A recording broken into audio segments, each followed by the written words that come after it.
So guys, ayan, so luluto tayo ng ano ngayon, tinulang manok. Ayan. So guys, ayan, sibuyas, bawang, luya. Ayan, so guys, kailangan gisa nyo muna yan, diyan. Ayan o. So wag yung lagi kayong magmamadali. Kailangan mahina lang apoy para maluto ang ay yung karne. Yan, so ayan, medyo na yan. Yan.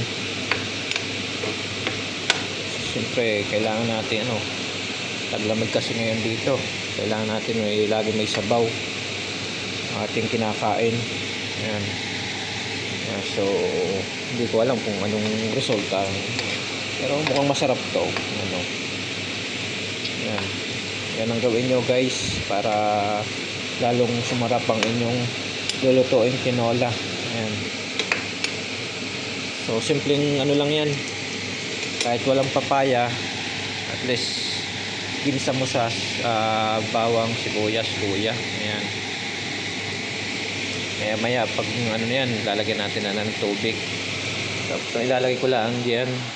Ayan, kamatis, pwede na yan. Saka yung sili, daon ng sili, ganun. Kasi kita nyo talagang hindi pa rin nahuhupa ang snow, kaya sobrang lamig. So kailangan natin ng may sabaw. So shout out lagi sa inyo. Bye bye.